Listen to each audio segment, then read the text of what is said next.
Hello hello my dear student, कैसे हैं आप सब। आई होप आप सब अच्छे होंगे। माय सेल्फ जय जय की क्लासेस में फिर से आपका एक बार स्वागत है। जैसे कि आज का टॉपिक हमारा है मेटाबॉलिज्म। मेटाबॉलिज्म क्या होता है?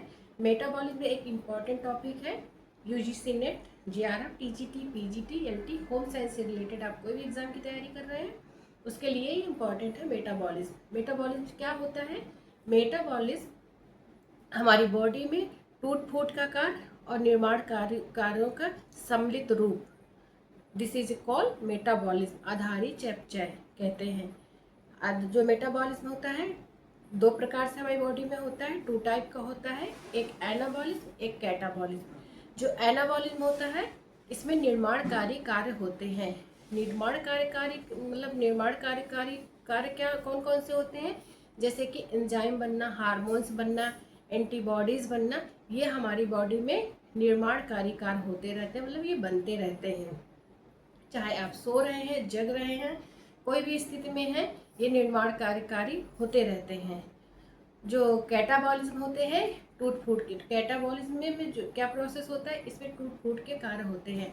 टूट फूट के कार्य का मतलब होता है जैसे टिश्यू, हमारी बॉडी में डेली टिश्यू टूटते रहते हैं, डेली टिश्यू का टूटना और टूटते रहते हैं, और जो नए टिश्यू बनते हैं उसका रिपेयरिंग का काम कौन करता है? प्रोटीन करता है। हमने जब प्रोटीन का चैप्टर पढ़ा था तो उसमें चीज़ें हमने पढ़ी थी, तो उसका काम कौन करता है? टूट फूट का काम कैटाबॉलिज्म में होता है। एनाबॉलिज्म में निर्माणकारी कार्य होते हैं। निर्माणकारी कार्य जो होते हैं जैसे एंजाइम बनना, हार्मोन्स बनना, ये सारी चीज़ें बनने का जो कार्य होता है बॉडी में उससे कहते हैं एनाबॉलिज्म।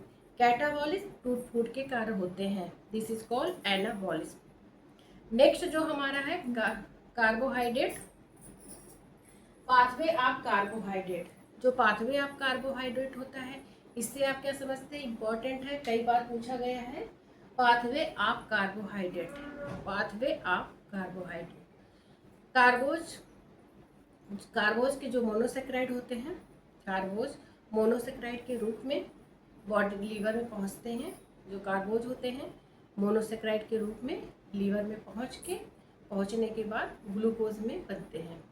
क्वेश्चन ऐसे भी पूछ सकते हैं कि ग्लूकोज बनने से पहले कार्बोज किस फॉर्म में होते हैं? तो मोनोसेक्राइड फॉर्म में होते हैं।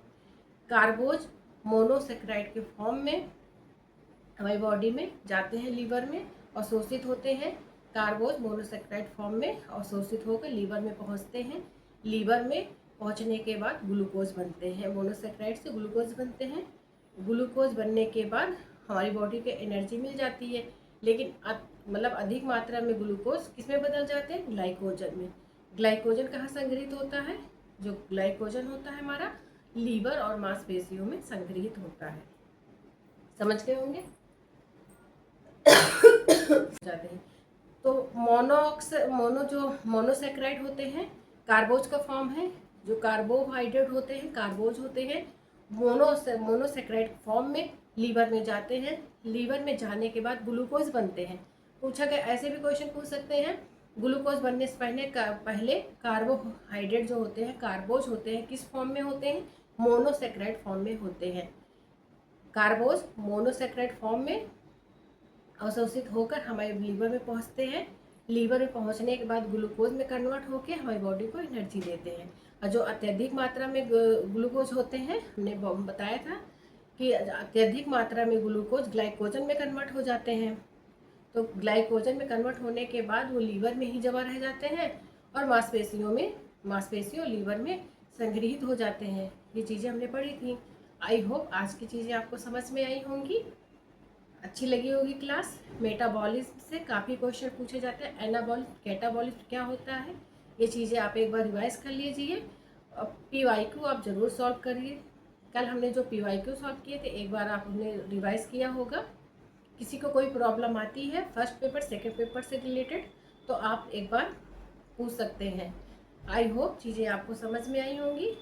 अगर क्लास अच्छी लगी है तो लाइक करें, शेयर करें, सब्सक्राइब करें। Bye bye, take care.